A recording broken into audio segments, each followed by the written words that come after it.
Hey, it's Evelyn here from the camera store. Today we're going to be talking about something a little bit different. We're going to be talking about black and white film. And so if you're someone that's interested in film photography, if you already use film, or if you're film curious, we're going to talk about some new film that is just about to hit the shelves just before Christmas.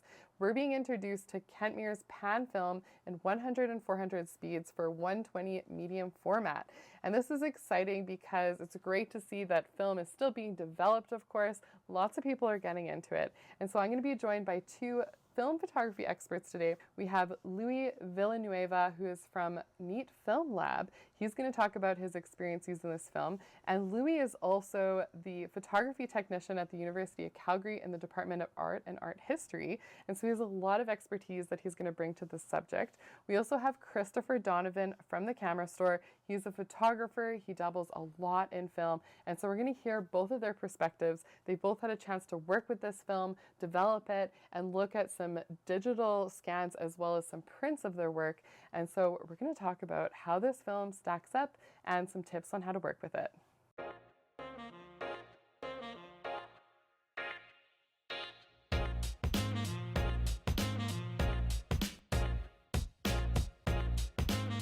Let's talk a little bit about just the magic of working with film and what it's been like for you in your life and how film is actually integrated into your lifestyle. Yeah, so other than being a part of my income with the lab, it's a big part of my artistic practice and a way to separate the commercial work, like the wedding photography I do, and the artistic stuff I do with exhibition work and making books and sharing work with friends. Most of that, including documenting my life day to day, is done on film. One of the many reasons is just to have the separation between work and play, to make my day-to-day life not feel like work, just to use the different medium in that sense. And then on top of that, it's just fun using the old cameras, treating it like a craft, just like building a birdhouse or The playing, tangible, physical, playing a record or driving stick, although I can't do that. It's much along the same lines in terms of getting something out of life and using your hands. Which camera did you decide to work with when I gave you the roles of the new Kentmere 100 pan film? Yeah, so most of my day-to-day film shootings, either on a film point and shoot or a large format camera, but I haven't had the in-between medium format system in that realm for a while. Okay. So I borrowed Mamiya 6, the MF version, the modern 90s, early 2000s camera from my friend Danny, and I had a lot of fun shooting some squares. So let's talk about why that format is so different in terms of what your field of view looks like, and when you're looking at the world through a black and white square, what is that like for you? Yeah, I mean, compositionally, a square is just so different compared to what we're used to, either composing vertically or horizontally. You don't have to move the camera this way. Symmetry, I feel like, plays a larger part in terms of how things are arranged in the composition. But it also, it's more difficult in that sense because you're trying to get away from trying to be symmetrical all the time. When you're presented with a square, it kind of forces you to be more symmetrically minded, and that results in some sort of repetitive work sometimes. So I feel like that tug of war between you and the square is just a fun process. So walk us through a little bit about your process from the time that you photographed with the film to when you developed it. How did you develop this film in your darkroom? Yeah, so the first 1,000+ rolls I developed, both for myself and other people, was all hand processed in Patterson tanks. Got a little bit tired of that, especially with the larger volume, so I did get a Jobo, sort of a semi-automated machine, so I can kind of read in between batches. And with that, I developed these two rolls at the same time in D76 stock, if anyone's interested. And I found it a pretty punchy, normal contrast film, sort of at average grain, and a nice tonal range. It was easy to scan. It laid flat. In terms of actually shooting the photographs, I just kept the camera on me whenever I went outside the house. I didn't always take pictures, but whenever I came across a scene with interesting light or patterns in this case, I just raised the camera up to my eye and took a couple shots. Yeah. Now this is 100 speed film, and so what are some of the scenarios that you would choose this black and white film over maybe the higher speed 400? Yeah, so with the smaller silver grains, you get a tighter, sharper picture with the 100 compared to the 400. So I found looking at details and wanting to accentuate texture, I wanted to take advantage of the 100 speed film in that case. I normally bring the tripod around with the large format stuff, but I didn't in this case. So luckily, with the Mamiya 6, it has a leaf shutter, so I could hand hold relatively slow down to about 1/15 of a second, or supporting myself a little bit slower than that. So I found the 100 wasn't necessarily a limitation. Maybe if you scanned at a even higher resolution or printed very large, you notice that camera shake, but I dealt with the 100 and reap the benefits of the higher resolution anyways. Louie and I were just chatting a little bit about film speed, and so I handed our other film photography expert and photographer, Christopher Donovan from the camera store, a couple of rolls of the 400 speed because I know that Christopher likes to shoot a little bit more kind of like low light, a little bit more grainy stuff, and so I thought it would be a good fit for you. So can you tell us a little bit about the type of film photography that you normally do on a daily basis? Yeah, so I shoot a lot of film, and I've always kind of primarily bounced between 35 mil and large format, and medium format has always been like a little bit of an in-between. Sometimes it's, maybe not portable enough, or maybe, I'm not sure. It's just, sometimes it can't always be the right film. But to have an excuse to shoot medium format is really nice, because you can go out with a roll as opposed to just a couple of sheets or a whole 36 shots. You only have to shoot, between 12 to 16 images to get your roll done, and then going home and getting that developed really quickly is a nicer experience, I think, for me. Medium format provides like a lot more resolution. You can get a lot more detail in your images. If you're into things like portraits, then you can really exaggerate your depth of field. So it does have a bit more of a creative control in a lot of ways. So that's always that's a nice, like, interesting point about medium format. Shooting something like 400 speed, I usually shoot for things like contrast. Like I always look for kind of, lines and blacks on whites, and like really trying to get that kind of dark graphic look. So 400 speed is kind of perfect for me. And also, I want to shoot at night. I want to deal with as little reciprocity failure as possible. I don't want to have to be running, 15 to 30 second shutter speeds. I want to keep that a little bit faster.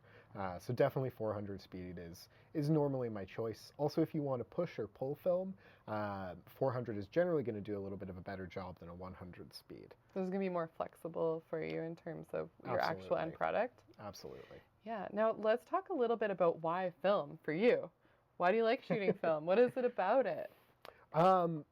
My first experiences shooting film were disposable cameras, and as a kid, my parents were pretty avid photographers, and I think the easiest way to get me to stop annoying them was to just give me a camera. So I ended up with a lot of disposables. So film, kind of from that point on, has always been my favorite method of shooting, and especially going into my late teens, like early 20s, I was really into photography, but doing things like buying, high-end digital were just not something that was in the cards for me. And at the time, film cameras were fairly inexpensive and pretty cheap, and so was film. So I kind of jumped into it with both feet, and shot a lot of rolls of like pretty mediocre color film, and I've never really been able to put it down. So I graduated from the Holga to SLRs to rangefinders to medium format cameras to large format cameras, and I've kind of explored the whole world of film. And yeah, it's always been kind of my favorite way to shoot. a lot of times when we talk about mediums, things like digital photography don't necessarily provide much. What you see is what you get. You shoot, and you're shooting for accuracy, you're shooting for color, you're shooting for sharpness, and kind of always trying to push those high points. Whereas film, I can shoot for things like graininess or for blur. Like I like to do long exposures of things that are actually moving, maybe subtly, but I like things that are a little blurry and a little soft. And film's always provided a bit more for me to work with as an artist than digital ever has. Not to say that I don't shoot digital cameras, like they're still great tools, but film, it really just kind of exists by itself. It can't be compared to digital photography, and digital photography can't be compared to film. When you actually shot with the Kentmere film Mhm. and then you brought it home, you developed it in your bathroom. Absolutely. And so a lot of people that are getting started with black and white photography, for film photography, can you talk a little bit about how easy it is or what the process is for you in order to do that from home? Absolutely. Yeah, I initially learned to develop film in a film photography class when I was in college, and then a few years after that, I had to kind of get a refresher. I actually ended up getting my mom to teach me how to develop film, which was interesting. And I don't have a darkroom. I just use a bathroom. I don't do any sort of wet printing anymore, but I do all my film development. As long as you can pour liquid from one vessel to another, you can develop film. Other than that, it's just paying attention to times, and it really is worth it. Even if you break it down to financial terms, you can save a lot of money if you are developing, especially your own black and white. The chemicals are pretty inexpensive, and it doesn't take too much skill to do it. So yeah, you just need a space, some water, and and a few supplies, and you can really take over that whole part of your process. For me, being able to choose a different developer, or to develop for different times, or to, if I underexpose a roll and realize that at the end I can go, ooh, and instead of being like, well, those are shots are ruined, I'm like, okay, well, I'm going to go home and I'm going to correct that in development. So it really, once again, increases your ability to, the flexibility of what film can do. And how did you find the Kentmere Pan 400 film in terms of its ease of use? Was it easy to work with? Did you have any issues at all? Yeah, so I shot 2 different rolls. I shot one roll, daytime Inglewood, just as, kind of our first foray, and then I dev'd that in some Ilfosol 3, which is a really standard consumer grade developer. You can buy it by the bottle, you can mix it straight out of the bottle. You can buy it in small sachets, and just mix it up on the spot.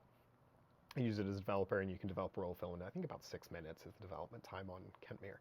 The second roll, I ended up deving in my usual method, which is with Blasonol or Rodinol in semi-stand, which I do, once again, for contrast. It is also helpful if you've pushed or pulled your film. It's a bit more forgiving as a development, and I really like the results. It's pretty high grain, but if you didn't want grain, you probably wouldn't shoot film. Right, well, and let's talk about that a little bit. We chatted with Louie about using the 100 speed. So why would you want to choose 400 speed? Once again, really, like, for me, 400 speed film is a much more versatile choice. I don't have to worry so much about my lighting conditions. Like, I can compensate by quite a bit more either way. In terms of how much light we're getting in, I can bring down if there's too much, and I can open up my aperture and do a longer shutter speed if there isn't enough light. I shoot a lot on a tripod, and I shoot a lot of long exposures. I was able to do 10-second exposures, whereas with some films that would have been a 17-second exposure. Can you talk a little bit about how you scan your film and what that process is like? So currently I just scan using a flatbed. Flatbeds are easy, they can be pretty inexpensive, and you can get really good results out of them with a little bit of practice. most flatbeds will include things like dust removal software and the ability to scan at different resolutions. So I ended up scanning at 1600 DPI for this film, which is pretty good for medium format. You can pull a lot of detail out of there, but you can bump that up. You could scan at 3200 if you wanted to do some really, really large and really big enlargements or some large prints. So the two of them had a chat to talk about what they thought about this film and to show you some of their examples. And we're just chatting a little bit more about the newest Kentmere film. That's going to be the 100 and 400 Kentmere pan for 120. Louie, you shot a couple of rolls in the Mamiya 6, shooting some squares. Yeah. What do you like about shooting black and white film? What do I? Okay. Is it everything? So.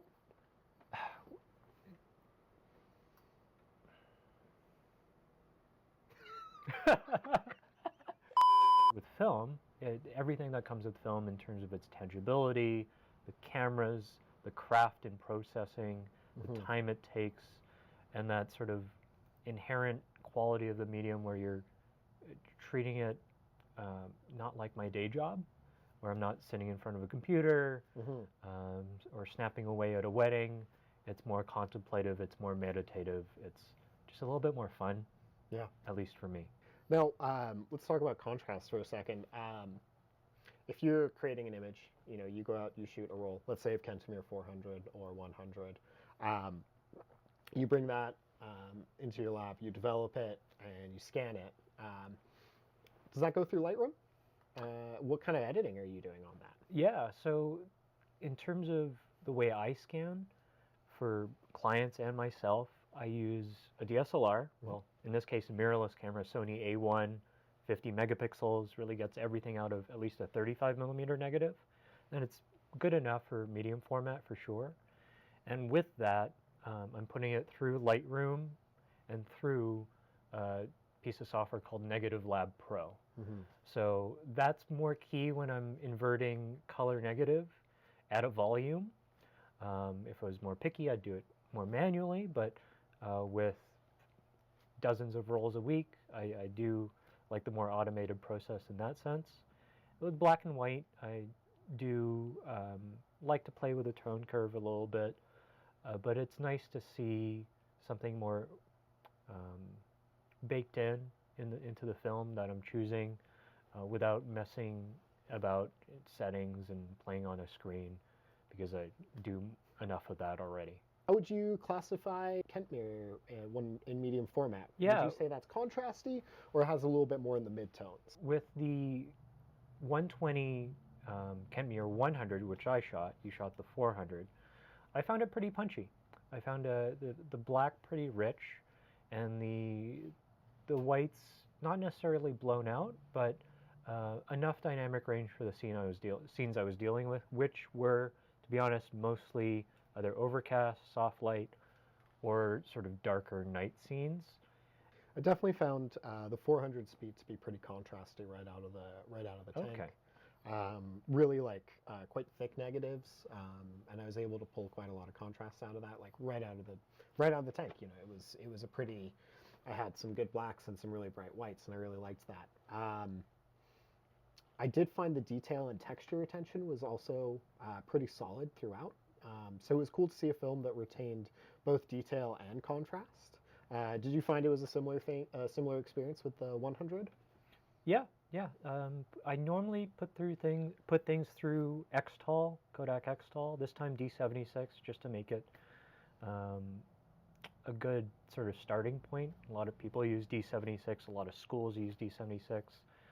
And with that in the stock solution, I actually found it grainier than I was expecting. Cool. Would you like to see this in a larger format, such as 4x5? Yeah, that would totally make sense in terms of affordability, especially with schools teaching large format or people just wanting to try it. Film and inflation isn't getting any cheaper, so it's nice to have a more affordable option in the larger formats, and maybe even for people shooting motion picture, like 16 or 8 millimeter, the more the merrier. Thanks so much for joining us today for this episode on film photography. We hope that you enjoyed this look from our experts. Big thanks to Christopher and Louie for sharing their expertise and testing out this new film. I think that they had a lot of really great points. Of course, we want to know, what do you guys think? Is this something that you're interested in? Do you shoot film? What are your experiences? Are you excited about this new Kentmere film? Let us know in the comments below. Be sure to follow us as well as our guests on Instagram. And if you're new to the channel, please subscribe and hit that notification bell so we can catch you again very soon.